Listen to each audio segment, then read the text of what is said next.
Hello, everyone, and welcome to another live stream here with Crystallize. Today, I'm joined by Board, our CEO of Crystallize, and Daria, who is an engineer here on the developer experience team as well. Today, we're going to be talking about Remix, which is a fairly new technology, and how it fits into the world of e-commerce. And so, Daria, would you like to tell me exactly what is Remix? Yeah, well, it's a React-based framework. It's basically a React-based framework that does server-side rendering, and it really respects the web basics. So it's like it was built by the founders of React Router, and they took into consideration all the pain points that the other frameworks have, and tried to get rid of those.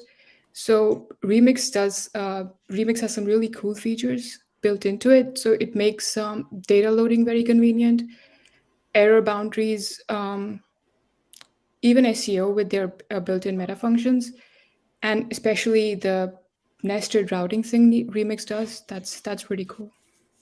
Okay, yeah. So there's a lot of potential there for use, and I guess the competitors to this would be things like, say, NextJS or Gatsby, perhaps. Bort, you had some insights around the differences of those, and perhaps where you'd use Remix over the others. Sure. So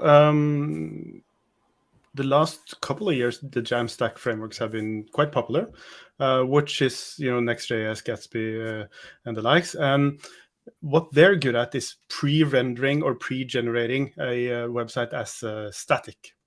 And they're also doing both server-side rendering and also client-side rendering. So they do this rehydration on the first page load, which is good in terms of the first load with a Next.js application is basically a server-side rendered page. But then you get the big payload of the whole document, basically, the DOM as a JSON, and the page needs to rehydrate. Which actually comes with some downside also in terms of it's very hard to get the perfect lighthouse scores with it, because you get this a big JavaScript payload. In field measurements, of course, that is not usually the case, because you get good, let's say, core web vital scores with both Next.js and Gatsby in actuals, because it's the SPA mode, so the pages load and preload quickly. But a downside here with those frameworks is really the preload thing, so that you have to generate the whole site, and up to recently you have to generate the whole website, and in an e-commerce setting that might not be very beneficial, because basically you have to pre-generate your whole site whenever stock changes or the prices change or content changes. Fine if you have a simple web shop like this with 3 donuts, but not if you have 2 million products, right? Because you can't pre-generate all of them realistically.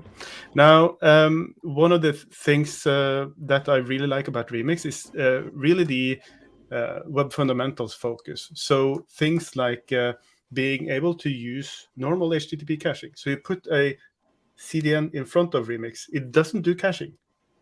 So it removes a lot of complexity from the framework, which means that you could use a traditional CDN, so to speak, with all of the advanced cache features that are there, and even down to building the link prefetching into the framework, which is also a standard HTTP protocol. So it's respecting the HTTP standards and not trying to build a caching layer inside the framework, which makes Next.js quite complex. Recently, like 2 weeks ago, you got this event-driven webhook for Next.js to invalidate the cache, but still that's all the logic is in the framework, whereas with Remix is separated. So for large e-commerce sites, and also the cases where you have stock or prices frequently changing, it's brilliant for Remix in at least how I see it.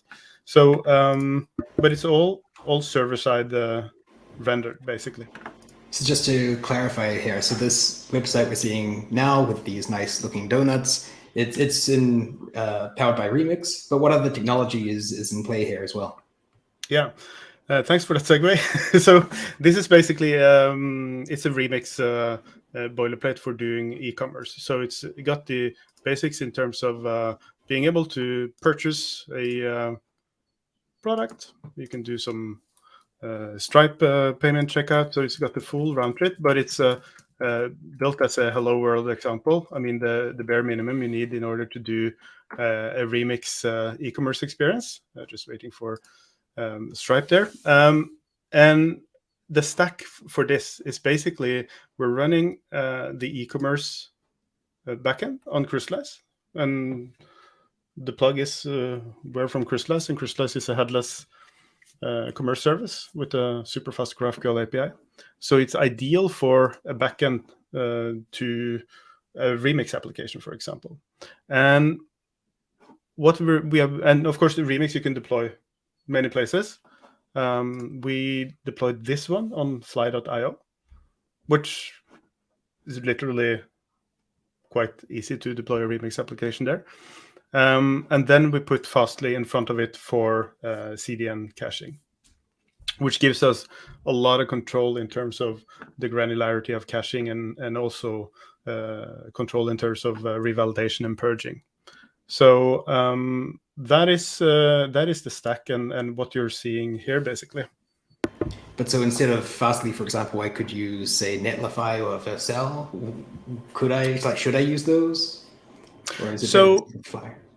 Yeah, you can use what fits best. The good thing with Netlify and Vercel is that they have they're designed for these static site builders, right? So it's edge functions or workers that are running with relatively low power, but it trickle generates the pages, right?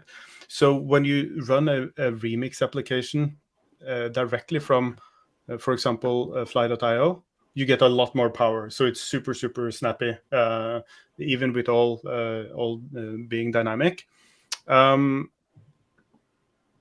So in our tests so far, I would recommend something like fly.io, where we have been testing on platform SH. We're doing some further tests on other hosting services, more Dockerized container services, which is where you can also give them a little bit more power, basically. So I would probably recommend those services. Dino is also one thing we're playing with now in terms of another new and shiny toy for running Remix.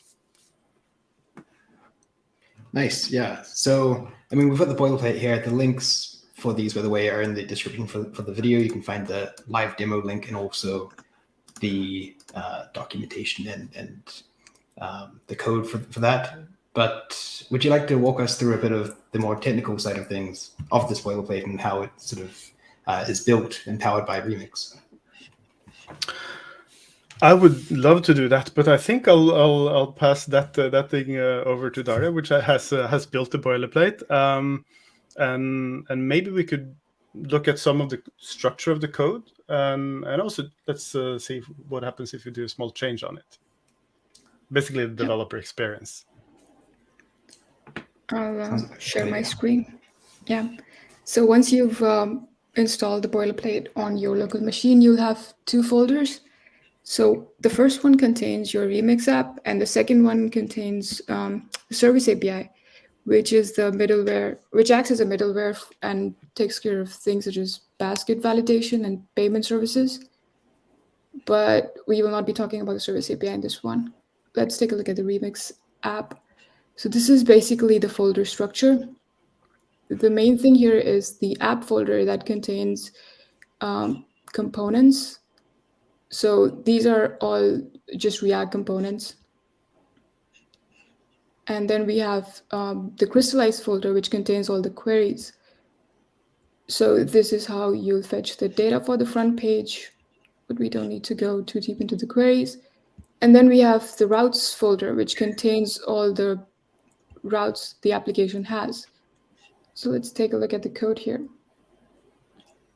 So in Remix, using a loader function is how you will fetch data for a page.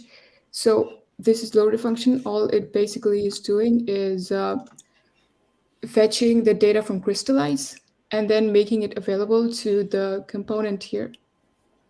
And you can consume the data fetched by the loader function using the useLoader data hook that is provided by Remix. Every route in Remix gets access to some common things such as the loader function and the meta function, which you can use for SEO. So you can see we're just returning the title and description. These are all the meta tags a page requires. And then you have the styles folder. We're using Tailwind for styling. So that's one thing. We can make a small change on the page to see how fast it is. So I'll just change the background for, we can change the background for this one here.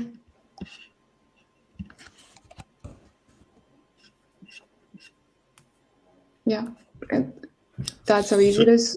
Yeah. And you get the hot reloading that you're used to from these types of environment, right? Yeah. Yeah. Oh, and also to change any theme-related configuration, all you need to do is go to the Tailwind config file and add your variables there. So that's in terms of styling. That's pretty much it.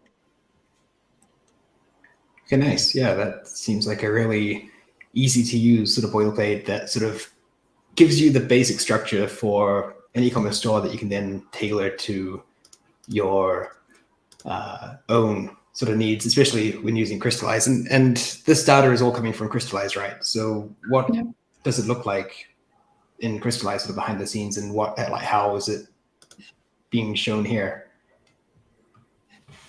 You want me to show? That might be more a question for you, Board. Sure. So okay, so this is the front end that is deployed that Daria just showed, and by the way, the GitHub page has all the details on how to get it up and running locally and how to deploy it on fly.io, etc. So we'll not go into those details in this. I was about to say call, but this live stream. So let's look behind the scenes, and what we're looking for is really, we want an e-commerce experience that is rich in terms of the storytelling of products with videos, etc. And we want a fast page speed. So this is we typically want to see the page speed 100. I got 99 here, so we have to do some more tweaking, but it's still pretty good. And this is really hard to do when you have an NextJS application because of the payload that it sends in terms of the rehydration, as I mentioned. So it's really nice for performance. You asked about the backend. So what I'll do is, this is basically the backend in Crystallize, and Crystallize is a multi-tenant SaaS application. So you can have multiple projects, multiple brands, multiple companies, and you just switch easily between the different tenants. There is both the product catalog and the order management side of things. So what you need in order to market your products, but also to capture the order. If you look at the actual catalog, this is a super simple setup. We just created a front page with a grid where you basically can choose which products are available. We did some stuff for SEO, so you have some meta information there. And then we made a shop with just a few products. For example, the Strawberry Blast here, where you see the different variants of the products. And then you have what we call the product story. So the storytelling in terms of all of the good things that you write so that people would like to purchase your donuts. There's also some relations to related donuts. And of course, here you could easily add creamy nonsense is already added there. So I can do the triple trouble family box. here. And there's also some nutritional information. Maybe that's not good for marketing in this case, but you have to have it there. You have to have the facts, right? One of the things that is interesting here is, of course, working with the product information. And in Crystallize, we have a couple of modes. We call it pretty mode because it's pretty, and nerdy mode because it's, it looks like a spreadsheet, acts like a spreadsheet, where you basically are able to quickly do modification. For example, if you are changing like a stock, you can set that for the relevant products. If you want to change the name, you can easily do that too. And you can also set this for one or for all variants. And it's really efficient to work on more complex products. You also have functions for automatically doing discounts and things like this. So mass operations for products. So this is the backend. And since we're headless, what we're delivering here is basically all of the data in a GraphQL API. And we deliver it fast. So it's typically sub 5 milliseconds response time on a default query there. So this is the backend of the product information. Now, just one question before you move on. That nerdy view that you showed, it's not enabled by default, right? This is like an opt-in sort of feature. Yeah, this is cutting edge. So we call it the labs feature. So you can go to the settings and labs and turn it on. We will add it as default in a month or two, but for now it's a feature that you can opt into and play with. Nice, super useful. And then we were talking about Fastly and edge caching. So what's happening with Remix when it's hosted on fly.io is that this is a dynamic application. It's server-side rendering, and it's querying the server every time you generate a page, etc. Maybe that's nice in some cases, but typically you would like to have some caching on top. And in this case, we are using Fastly. And what we have done with Crystallize here is we have configured webhooks. So there's a couple of examples here, but for example, the Fastly cache purge event, which is basically a way of configuring a signal from Crystallize whenever a document, in this case, is published. So document could be products, but also landing pages, categories, campaigns, etc. You can listen to all sorts of events in Crystallize, also on orders or subscriptions if they're renewed, etc. And basically, it's a publish event we're listening to here. And we're pushing this to a middleware, the service API that Daria talked about. And what is going on in addition with our webhooks is that we are supporting the full GraphQL API in the webhooks, which means that you can choose what data you want to send along with the webhook. And in this case, we are getting the path, which is basically what we're interested in. And we're also checking the related items. So basically, if you have a donut and it's featured on other pages, other product pages, for example, we're also fetching these. So it's a little bit, we're fetching the chocolate donut and a couple of others that are linking to it. And then we're firing off this in a webhook. And what the webhook does is basically purging the cache on Fastly. Let me give you an example. So here I've got the chocolate dream donut. And if I hit this URL, I can look at the headers. And I see that this page has an age of 491 seconds. There's proper configuration of the cache control, where we have max age, which is basically how long the browser can cache this asset, smax age, which is how long the CDN will cache this asset, and stale while revalidate, which means that unless this time, it's in number of seconds, have expired, it will serve you the cached version, even if the cache has expired, so that you always get a fast page. The server doesn't have to regenerate it for that visit. We see that it's a cache hit, and I've got a total of 1 cache hits here. So, and it's also served by a cache server in Oslo in this case, and I'm in Norway, so that's not too bad. Okay, so this is what I got in terms of the caching of this page. And then if I go to the chocolate dream, was it? And maybe let's remove an exclamation mark because we don't need to. Of course, any change you do, we record it, and then I publish it. Then we fire off a webhook, and in this case, the webhook is purging the cache. So if I reload, as I did now, the page, we see that we have an age of 0 on this page. So this is actually a cache miss. And it just shows that the event-driven cache purging is working. So it just cleared the cache on Fastly whenever I publish. So this is a really nice thing where you will be able to do quite advanced cache purging with Fastly, because you can purge, of course, by URL, but you can also add tags, and you can also do wildcards. So you could, for example, cache this page and all pages that are relating to it. So like these guys, for example. And also you could set up a tag, let's say, for all landing pages or campaign pages. You can also purge them. And of course, the purging is nice, but it's even better if you use Fastly and soft purge. And of course, that's what you want, because then it's just revalidating and you always get a cached page. Even though the first hit after a cache revalidation will be a stale cache, but still it will be fast. That's typically acceptable in most cases. And of course, you could also do a soft purge and then do a refresh the cache also as part of the service API. So you have full control over the behavior of the caching there. So that's I think really, really, really nice with Remix.